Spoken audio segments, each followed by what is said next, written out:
everybody, it's Jeremy. Welcome back to Lucid's 2022 Tournament Game 4, where we are playing Nazca. This is turn 92. Yeah, let's jump into things. We are at peace with Pelagia. We are trying to coordinate with Ulm and Pelagia in order to triple alliance attack Vanheim, who is the clear leader of the game at this point. It may or may not come to any sort of fruition, but that's the plan. We're going to see how it goes. So, let's see what we are doing this turn in order to kind of facilitate that concept. First up, we have Research Evocation 7 completed. Hell yeah. So, we are heading up Evocation for a number of different reasons. Primarily, we are heading up Evocation for 7 gets us a couple of different options. One is Wind of Death, and the other is Nether Darts, right? Those being the two that are kind of like the big, oh, this could actually do something. Another thing that we're actively going to be potentially making use of is Murdering Winter. We actually do have a decent-ish amount of water income, not a crazy amount, but enough that we can use something for, and we have some decent water casters in our hydromancers, so Murdering Winter is something that we can make use of. So Murdering Winter, Nether Darts, Wind of Death, all potentially useful for us. Storm of Thorns also actually potentially useful for us. I think this is kind of not an overlooked spell, but it's pretty good compared to what. It's pretty decent, right? And we do have some Earth 1s that we can turn into Earth 2s pretty easily with a gem, right? Or not turn them into, but use a gem to cast a Storm of Thorns. You can do like 5 or 6 people doing this at the very beginning, and all of a sudden, you know, you've got a fair amount of these thorns that can entangle and deal some decent damage flying through the air. So, not the worst thing, but it is what it is. Murdering Winter, Nether Darts, Wind of Death. We're heading up to Evocation 8, specifically for Pillar of Fire, right? We potentially have the option of turning our Aklas into a big Pillar of Fire battery, right? We can do something like give every single Akla a single fire gem and say, please cast Phoenix Power, or Phoenix Power. Yeah, Phoenix Power, and then, you know, go to town with Pillars of Fire, and, you know, 30 Pillars of Fire casters can actually do a lot of damage in a situation. Now, whether or not we have 30 fire gems to actually do that with is an entirely different matter, but we'll see how it goes. So, that's the generalized plan. I don't know if we'll be going for Evocation 9 or not. Evocation 9 does give us access to things like Nephil Flames, which we can make use of fairly well. I think Nephil Flames is pretty powerful for high water casters, but it is a long way away. We're kind of playing things by ear, so we'll see. We won't have Evocation 8 next turn, but we should have it the turn after that. So, should be good. What else do we have going on? We did, against my better judgment, I say against my better judgment, I have horrible judgment when it comes to site searching. I am obsessively compulsive about it, so we're doing a bunch of site searching on the lands that we have taken from Pelagia in the hopes that we're going to find some good shit, because there's not a lot of gems that we got out of this place, and surely there are more gems in this territory, fingers crossed. So, No More didn't find anything. Arcane Probing does find a Garden of Pearls, which is a +2 Astral Pearl site, so that's pretty cool. Another Arcane Probing finds nothing. Dark Knowledge finds nothing. Voice of Tiamat finds nothing. Another Dark Knowledge finds nothing. Auspex finds nothing. Dark Knowledge finds nothing. Voice of Apsu finds nothing. Another Voice of Tiamat finds nothing. Another No More finds nothing. Another Voice of Tiamat finds nothing. And this Haruspex finds nothing. So, pretty mostly a wash, although we did find 2 Astral Pearls, so that does take us up to 28 Astral Pearls per turn, which is pretty solid. Not gonna lie. So gemmen come for the turn, astral +2 per turn. So there's that. And then we have some quote-unquote battles to watch. Our battles are all either just indie interactions or they are just handing over territory to Pelagia, but we'll watch all of this different stuff. So we attacked some independents in Illidar, a bunch of werewolves, and we sent out our Cynocephalian warriors that we got 50, 60 turns ago, right? That have just been hanging out patrolling. So we're going to see how these guys handle. Volley of javelins actually does a lot of damage to the werewolves, but they're going to start regening now. And unfortunately, like, these guys are in a skirmish. Skirmish. I do that every single time. Undisciplined formation, right? So they don't really present a good solid line, which is unfortunate for them, because if they did, they'd actually be really, really good troops.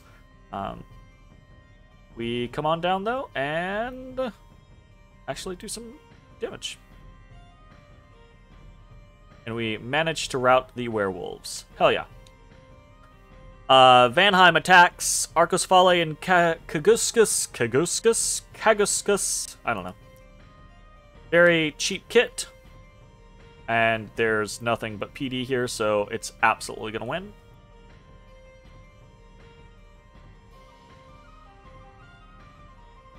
Heartbreaking. This is what we want to make sure we're defending ourselves from, right? We want to make sure that any singular Van Jarls that come into our territory are not going to take out our PD on their own, because they're going to face something else. Now, if he sends in more than one Van Jarl, or he sends in something that's not a Van Jarl, or he sends in a Van Jarl that is kitted out, different matter, right? But the hope is the little tricks and traps that we have are going to deal with these Van Jarls.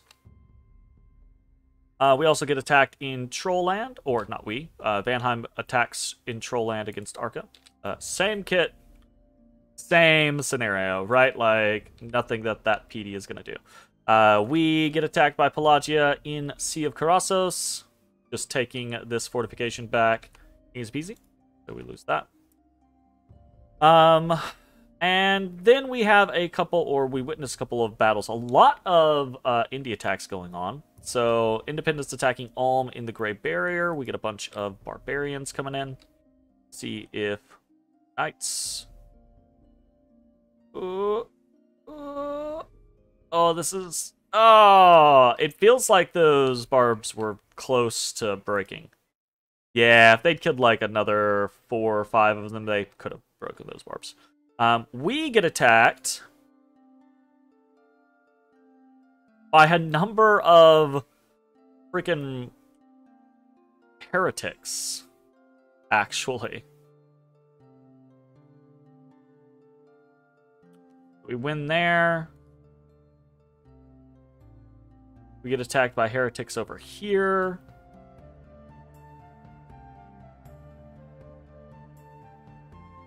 Very nice. And then we get attacked by heretics here. Holy shite. Attacked by heretics in 3 different locations. This is a lot, by the way. And it's in point of fact, it is so many that we lose. But because Hatenruna can't face off against heretics. Sadness hero. And it's almost entirely because of their low morale, truth be told. So we lose there. And I missed this entirely. I was not paying attention last turn. I say I wasn't paying attention last turn. I think it was a combination of not paying attention and, like, if I did notice the arena, I was just like, there's no point, right? But then no one sent anyone into the arena, right? So the arena had zero results. Unfortunate. Battles for the turn. Versus Pelagia, we have 0 wins and 1 loss. Versus Indies, we have 3 wins and 1 loss. The Pelagia isn't really a loss, but it is what it is. It's a loss of territory, so we're marking it down. Right. We have some unexpected events. In Dutrandine, we have a rebirth event. And then in Tears of the Pantocrator, young raging rebels have started riots and uprisings in the province. Everyone is on edge, ready to kill and plunder. So we gain a shit ton of unrest, and we lose some population. Not great. So, events for the turn, 1 negative and 1 positive. In Dutrandine, the population increases by 240, and the income increases by 1. And then in Tears of the Pantocrator, population decreases by 530. The unrest increases by 70. So, not very good. Tell you what. Okay. And that's it for messages for the turn, really. What are we doing this turn? We are...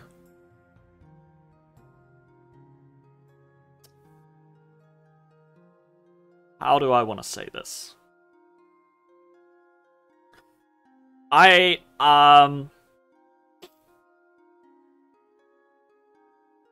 Pelagia should be taking Blue Beauty next turn and Dry Fields shortly. They need an extra turn, basically. We were talking about kind of like turn 93. They need an extra turn to get things over in position. Basically, these armies over towards the eastern or the west coast, right? They're going to be targeting Viserion Arches is going to be one of their main targets. And then Mudwood is going to be one of their main targets, right? Specifically trying to, 1, take the territory from Vanheim. But 2, also just kind of like control those thrones so that Vanheim can't. We are probably going to be targeting Obelshin and the surrounding territory here through this beachhead. And we're probably going to be targeting the border that we have with Vanheim that we've shared for a very, very long time. We are continuing to build up those locations. Most of our movements are just minor movements around for patrolling purposes, primarily. Trying to patrol out things like these fucking heretics and other such shenaniganry. But there's a little bit of a...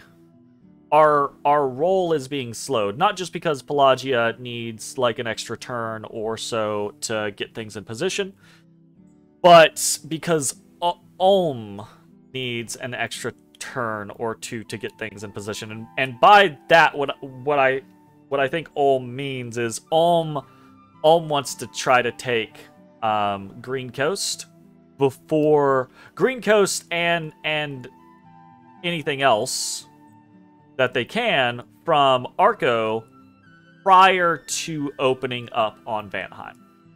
And I think this is a mistake.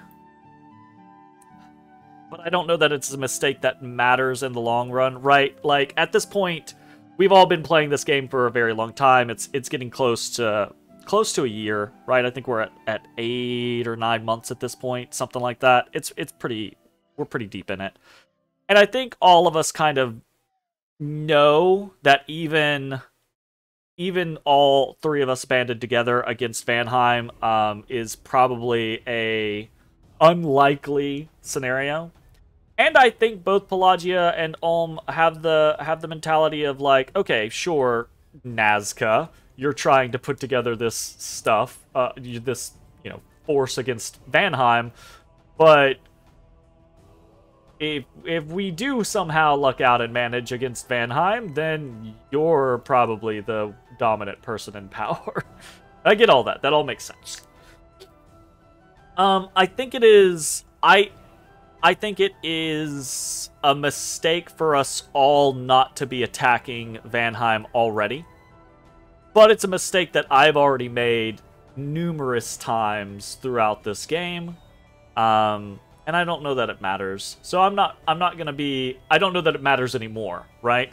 So I'm not gonna be like super persnickety or blame or anything like that. But it does feel like, so Pelagia needs another turn or two, and it feels like Olm doesn't want to start the fight against Van until after they take what they can from Arco, which just to me feels like that's a delay too long, right? So I don't know if we will be attacking in the next turn or two. So I am trying to alter my plans. I could attack Vanheim on my own. And I actually think from conversations with Vanheim, I don't know that Van would launch a bunch of attacks against me in response. But I do think that if I attack Van on my own, Van is going to have a very easy time defending from just me. It might be different if Van has to defend from Pelagia and Olm and I all at the same time.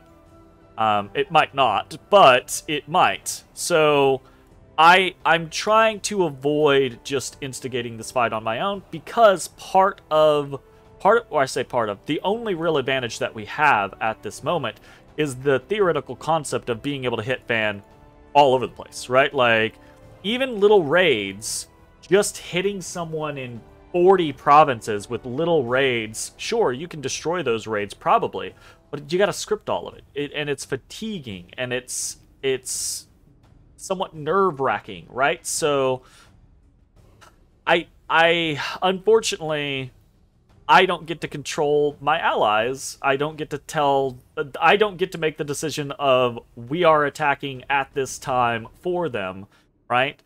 So I'm trying to go with the flow. It is what it is. What are we going to do from a strategic standpoint in the meantime? In the meantime, we're going to fucking take Obelshin. That's the plan, right? So Van has not moved on any of the thrones. And I think they have intentionally not moved on any of the thrones because they're trying to stave us off, the coalition off, as long as possible. If they jump on thrones, then as soon as they jump on thrones, it's not a discussion anymore, right? It's not a, oh, well, I need another few more turns, or oh, I want to go do this before I attack Van. That's not a discussion anymore. It's now or never, right? So I think Vanheim's player is playing very well in that concept by taking their time and not forcing thrones, which would give it'd be the the casus belli, right? It would be the call to action for all of the rest of us in the game to just be like, nope, go for them now, right? So we're gonna do it, right? And there is some concern that when we're gonna move on Obelshin, not this turn, but we're prepping to do it potentially next turn or the turn after. When we do that, right, there is the possibility that we'll be sitting on 4 thrones, and people will be like, oh, well, Nazca, blah, blah, blah, blah. But I don't think that matters at this point, right? Van is so big that I don't think Ulm or Pelagia are going to give 2 shits about me holding 4 thrones, other than the concept maybe of, oh, shit, Nazca holds 4 thrones. Maybe Nazca can do a rush out from under Vanheim's nose, right? Which I don't think is gonna happen, but we'll see, right?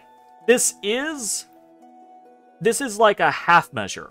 It's not attacking Van, not instigating anything with Van, right? But trying to remove the option from Van. So that's the immediate strategy. And hopefully, right, I need like a turn or two to do some stuff towards Obelshin anyways. But hopefully in a turn or two, we're all going to be attacking Van anyways, and this will have been a moot conversation. But I'm starting to become concerned that this is going to be, it's not going to be turn, we already know it's not going to be turn 93 like I had originally hoped, and I doubt it's going to be turn 94. Maybe it's turn 95 or 96. I'm worried that it's going to start to push to turn 100 before everyone's quote unquote ready to do things. And I think every turn that we let this go by, right? There are still forts that Vanheim has not taken, right? 1, 2, 3, 4, 5. I don't know if that was a double count. 6, right? There's still territory that Van has not taken from Arco. But a lot of these are cracked. So that's going to move away quickly. The longer we take, the more powerful Van is going to become, right? The more resources Van's going to have access to. And I don't know that it matters either way, but I'm trying to do the only thing that we can do. So it is what it is. Anyways, let's talk about mechanical stuff for the turn. We've got a little bit of stuff going on. Recruitment, 1 Lizard Shaman, 1 Hydromancer, and 5 Sun Guard. So not a lot of recruitment for the turn. You might notice no Royal Malquay or anything like that. And that is because we're actually doing a little bit of infrastructure this time. So we'll talk about that here in a second. For Nazcan recruits, we have 58 Hatan Runa this turn. We have 315 Long Dead Warriors this turn. We have 28 recalled Supayas this turn. 3 summoned Supayas for an additional 21 Supayas, bringing us to a total of 49 Supaya re-entering this world this turn, which is awesome. And then another 1 summon Huacas for 7 Huacas this turn. I'm pretty happy. Obviously, like, I think it would be a different matter if we had focused more on Royal Malquays earlier on in the game. We would probably have way more Supaya coming in. If we didn't have the Gateway, we would not be able to do the additional 3 Summon Supayas from a more cost-effective standpoint, etc., etc. And again, I don't know that we should be doing the Huacas. I think we might need to be saving our Astral Pearls. We probably should have, over the course of the last 20 turns, been saving towards something like an Arcane Nexus play, right? Or an empowering a fucking Royal Malquay to be a fucking mass enslave, right? Caster. But we haven't pulled the trigger on that yet, and I don't think we have the time to pull on it now. If this starts to take another 10 turns for everyone to get in gear and actually attack Vanheim, then maybe that actually is the case. Maybe we could do that. Although 10 turns at our current Astral is only 280 Astral, and I don't think a 300 gem play is really going to make the difference, because at that point, if we do a 300 gem play for something like Arcane Nexus, 1, it might not even go up, and 2, if it did go up, I'm not sure we're going to get our money back swiftly enough, right? Or get the investment back swiftly enough for it to matter. So kind of a damned if I do, damned if I don't kind of feeling right now about that type of situation, but it is what it is. Next up, we do have some special recruitments. We have 1 Direwolf, 1 Dustwalker, 1 Air Elemental, 3 Earth Gnomes, and 1 Earth Elemental. We do have a few more special recruiters happening this turn than we have in some of the previous turns. So that's pretty cool. And then we get over to what I had mentioned earlier. We are putting a temple in Whirling Sea. We are putting a temple in Tears of the Pantocrator. And we are putting a temple in Sacred Lake. Buildings for the turn, 3 temples. So that's a chunk of change. That's where the majority of our gold went this turn. but I do think it's important, right? We can see that we are starting to push back our Dominion over on the western side with Vanheim. We can see the Dominion candles there are starting to move towards our favor. It's still somewhat difficult over in the Blackport Peninsula. But if we can get temples down into all of these forts and we can start preaching, I'm moving a lot of preachers around, right? We're preaching in Cerulean Sea now. We're going to be preaching in Whirling Sea after we build this temple. We're going to be preaching in Tears of the Pantocrator after we build this temple. We're preaching over in Dryfield. We should be, yeah, we're preaching now in Silver World, right? So we're trying to push our Dominion, not for the sake of, mostly for the sake of just not getting Dom killed, right? Because our Dominion has been fairly weak the entirety of the game. But also, we do want to try to, you know, deal with Gift of Health wherever we can. Try to take that away from Vanheim as an advantage, at least in fighting in our territory, right? If Van is attacking into us, we definitely don't want them to get buffs to their raiders or things like that, right? So this throne, I'm 999% sure, by the way, is the throne of Gaia, right? So if we do get this throne from Arco and we claim it, right, that's going to give us a little bit more Dom spread, which is nice. But we can also then turn around and claim a Blackport, which will also get us more Dom spread and more death gems, and the growth will counteract the death, right? So that's another little like uptick that we're trying to look into. Right now, chance of successful Dominion spread is only 90. That's not fantastic. We have 27 temple checks basically. Which is not super high at this point in the game.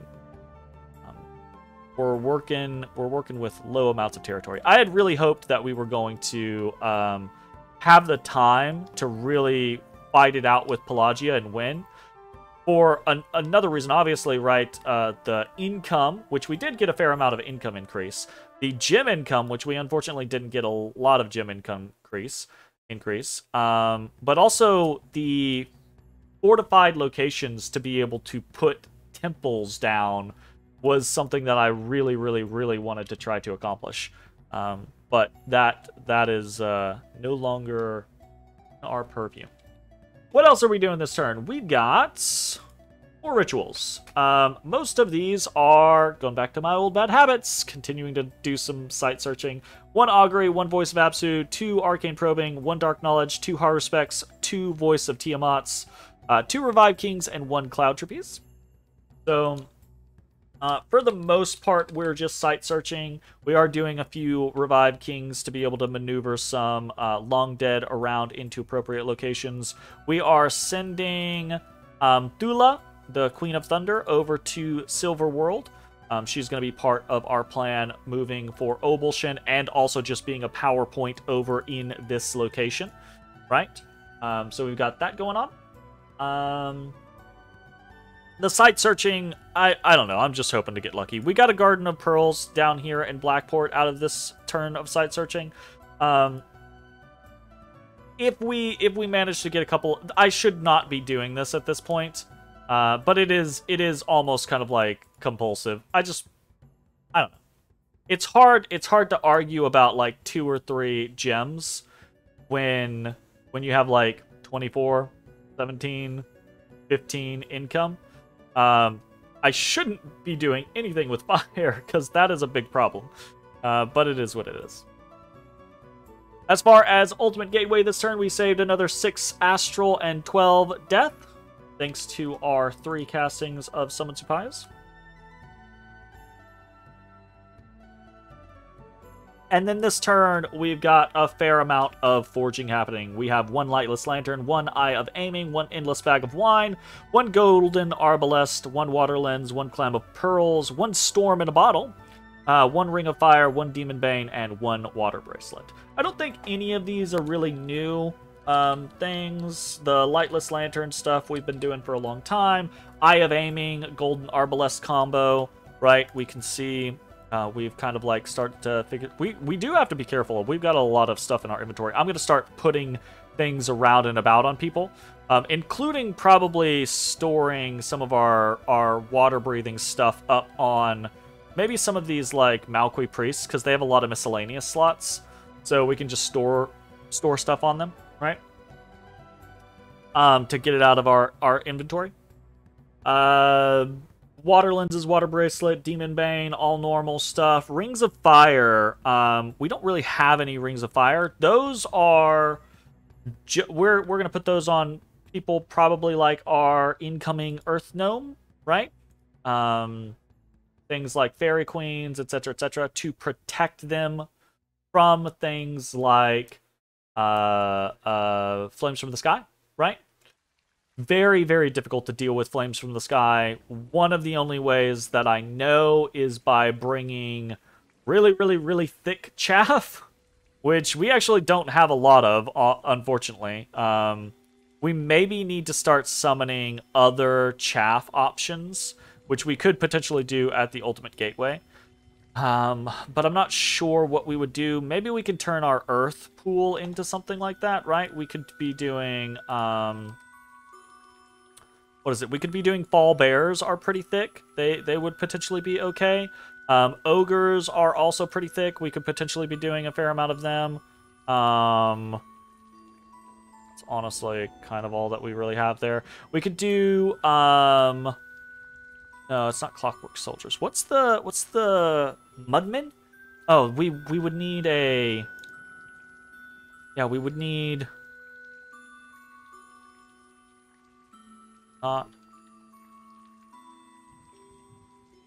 Claymen, that's what it is. Claymen, I think, are pretty thick. I can't remember. There are some options, but is a little difficult. We could probably do green lions. Green lions are, I think, thick, and I think they thick, quote unquote, and I think they have fire resistance. It's definitely something that I should be focused on, and unfortunately, I'm not really super focused on. But yeah, I think the only things that are really big outliers here are the Clam of Pearls and the Storm in a Bottle, right? So we're doing Clam of Pearls with our god, one of the only people that we really can do a Clam of Pearls with. Clam of Pearls is just temporary astral gems. We're trying to make sure that in the actions that we get involved in, we can do all of our big AoE buffs, our big battlefield buffs, without issue. So that means things like cornucopias, that means things like Clam of Pearls, and that means things like... who are we doing this on? We're doing it on Nefele. We're doing the Storm in a Bottle. So Storm in a Bottle is one of Lucid's thematic gemgen items, I believe. Gives temporary air gems. It's only 2 temporary air gems, so it's not like, you know, if you're doing Fog Warriors is 3, right? Yeah, Fog Warriors is 3, but that reduces the amount of gems that you have to bring with you the majority of the time. Or it reduces, like, you can still bring 20 gems and be like, yo, I can now do 10 fights because my fucking Queen of Clouds is going to overcast regardless, because the game doesn't fucking listen to me. I do really wish the game would allow... So, I've talked about this a number of times, but I do really wish Fog Warriors is a Air 5. Cat takes 3 gems, right?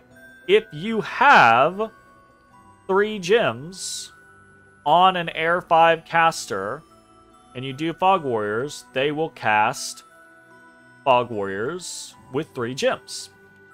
If you have 4 gems on an Air 5 caster, they will absolutely use 4 gems to cast fucking Fog Warriors to reduce the fatigue cost. And I hate it. I wish you could just be like, do not do anything to alter the fatigue cost. Or I wish you could put in, like, on this buff, use a maximum of 5 gems. On this buff, use a maximum of 2 gems. On, you know, right? Like, I wish we had more control, more finite control in our scripting process, so that we could specifically be like, I want you to cast this spell no matter what with this many gems. Done. Rather than tell the AI, I want you to cast this spell, and then the AI decide whether or not they actually do cast that spell. Thanks, gem baiting, right? How many gems they want to use while casting that spell, etc., right? It's just something that I find annoying. After the years that I have played this game, it's one of the things that I don't enjoy it from a strategic standpoint. It's just an annoyance to me. It's just like, well, I want this caster to cast the damn spell that I want, so I'll just put 30 gems on them and hope that the AI decides to do it. So, anyways, long and short of that is we're going to try to put some gemgen items on certain people to make sure that we can give us the best chance of casting the buffs that we want to cast, right? And that's really it. That's it's kind of a slow turn, not a whole lot happening, just building up forces and coming to the realization, I guess, that the Triple Alliance is probably not moving as fast as it needs to move, and there's nothing we can really do about that. Anyways, that's going to be the end of this turn. Thanks for watching. We'll see you next time. Bye-bye, everybody. Hey everybody, thanks for watching. If you enjoyed the video, consider leaving a like, commenting, or subscribing. It really helps me out. If you'd like to see me live, head over to my Twitch at twitch.tv/thedistanthorizon.